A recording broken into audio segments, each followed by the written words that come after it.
जय हिंद दोस्तों, इसमें हम लोग बिहार जीके से संबंधित क्वेश्चन को देख रहे हैं। इसमें टोटल हमने 148 क्वेश्चन देख चुके हैं। इसके आगे देखेंगे। हमने टोटल 500 क्वेश्चन ऐसे रखे हैं जो आप लोगों को देंगे, इसलिए लाइक और सब्सक्राइब शेयर करना ना भूलें और अपने दोस्तों को भी शेयर करें। चलिए, पिछले वाली वीडियो भी आप लोग जाकर देखिएगा। भारत भ्रमण पर आए ह्वेनसांग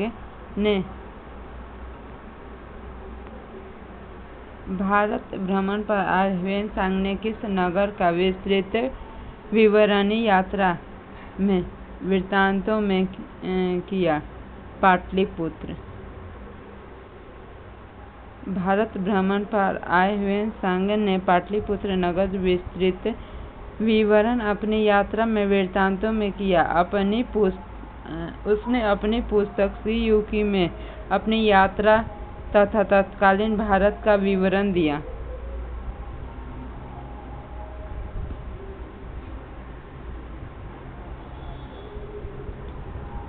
लिच्छवी युग में पावापुरी निम्नलिखित में से किसकी राजधानी है?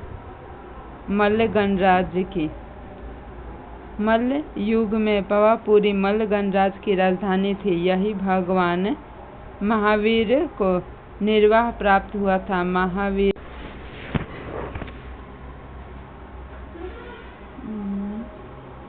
वास्तविक संस्थापक माने जाते थे। हालांकि ये जैन धर्म के 24वें और अंतिम तीर्थंकर थे।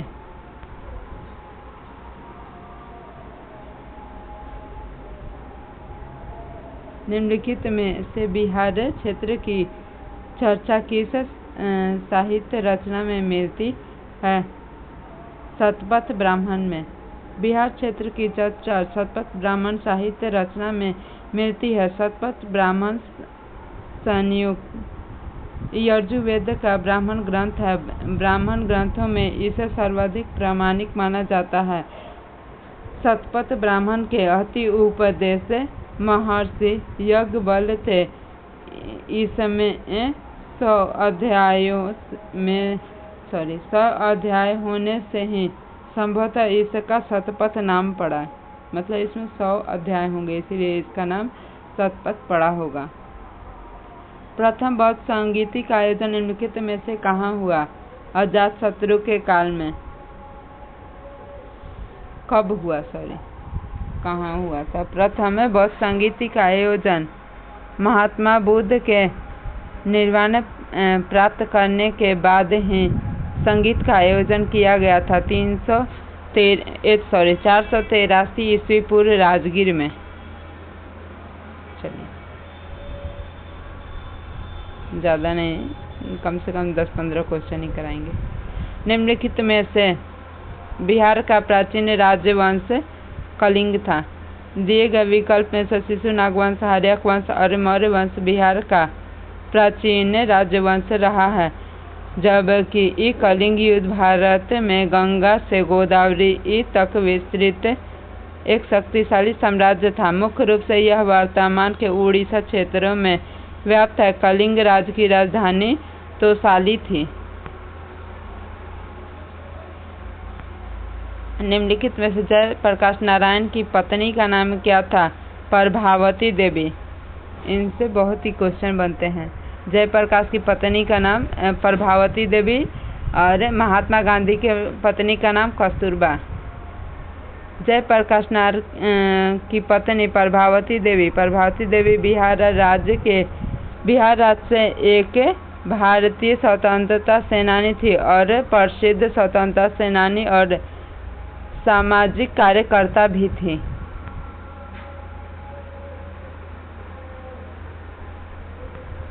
सन 1842 में भारत छोड़ो आंदोलन में किस जिला को अपराधी जिला घोषित कर दिया गया? बिहार के सारण जिला को। 1942 में भारत छोड़ो आंदोलन बिहार के सारण जिला को अपराधी घोषित कर दिया गया था। इसे याद रखिएगा। 1942 में भारत छोड़ो आंदोलन के दौरान बिहार के सारण जिला को अपराधी घोषित कर दिया गया था। 1942 में। सारण को। निम्नलिखित में से किसके शासनकाल में मिस्र के राजा फिलाडेल्फस डायनोसिस नामक राजदूत को पाटलिपुत्र भेजा था? बिंदुसार। बिंदुसार के शासनकाल में मिस्र के राजा फिलाडेल्फ ने डायनोसिस नामक राजदूत को पाटलिपुत्र भेजा था। बिंदुसार मौर्य वंश के राजा थे जो चंद्रगुप्त मौर्य के पुत्र थे। बिंदुसार को अमितघात, शीर्षसेन, मद्रास तथा अजातशत्रु वरिसार भी कहा जाता है। बिंदुसार महान मौर्य सम्राट अशोक के पिता था।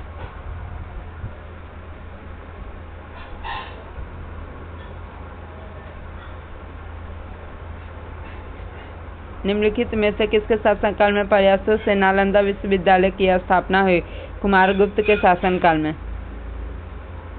आप लोग वीडियो को धीरे करके देख लीजिएगा, हम जल्दी जल्दी ख़त्म कर रहे हैं ताकि ज़्यादा से ज़्यादा क्वेश्चन हो जाए कम समय में। गुप्त शासनकाल में गुप्त प्रथम के प्रयासों से नालंदा विश्वविद्यालय की स्थापना हुई थी। दुनिया का पहला विश्वविद्यालय नालंदा विश्वविद्यालय के नाम से जाना जाता है। प्राचीन नालंदा विश्वविद्यालय की स्थापना गुप्त काल के दौरान 5वीं शताब्दी में हुई थी। सन 1193 में संक्रमण के बाद इसे नेस्तनाबूत कर दिया गया, मतलब ख़त्म कर दिया गया 1993 में। किस विद्वान के अनुसार चंद्रगुप्त मौर्य ने पॉलीवोथर्स उपनाम धारण किया था? स्ट्रैबो। स्ट्रैबो के अनुसार चंद्रगुप्त मौर्य ने पॉलीवोथ उपनाम धारण किया था। चंद्रगुप्त मौर्य ने भारत के महानतम सम्राट थे। उन्होंने मौर्य साम्राज्य की स्थापना की। चंद्रगुप्त पूरे भारत को एक साम्राज्य के अधीन लाने में सफल रहे। उन्होंने 24 वर्ष तक शासन किया। चंद्रगुप्त मौर्य की पुस्तक निम्नलिखित में से क्या था? इंडिका। मेगास्थनीज की पुस्तक का नाम इंडिका था। मेगास्थनीज यूनान के शासक सेल्यूकस निकेटर का एक राजदूत था जो चंद्रगुप्त मौर्य के दरबार में आया था। सेल्यूकस ने भारत में राज्य विस्तार की इच्छा से 305 ईस्वी पूर्व भारत पर आक्रमण किया था, किंतु इसे संधि करने पर विवश होना पड़ा था। संधि के अनुसार मेगास्थनीज नाम का राजदूत चंद्रगुप्त मौर्य के दरबार में आया था। चंद्रगुप्त मौर्य की राजधानी निम्नलिखित में से कहाँ थी? पाटलिपुत्र। सम्राट अशोक की राजधानी पाटलिपुत्र थी। सम्राट अशोक का पूरा नाम देवनाम प्रियदर्शनी था। अशोक मौर्य राजा प्रियदर्शी देवताओं के प्रिय था। उसका राज्यकाल ईसा पूर्व 269 से 232 प्राचीन भारत था। सम्राट अशोक का साम्राज्य आज का संपूर्ण भारत, पाकिस्तान, अफगानिस्तान, नेपाल, बांग्लादेश, भूटान, म्यांमार के अधिकांश भूभाग पर था। यह विशाल साम्राज्य का एक समय से आज तक का सबसे बड़ा भारतीय साम्राज्य रहा है। 165 में ही छोड़ देंगे आप लोगों को।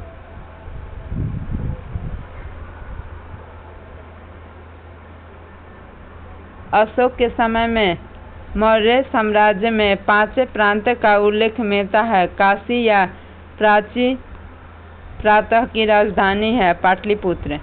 अशोक के समय में मौर्य साम्राज्य में 5 प्रांत का उल्लेख मिलता है। प्राची या प्राचीन प्रांत की राजधानी पाटलिपुत्र थी।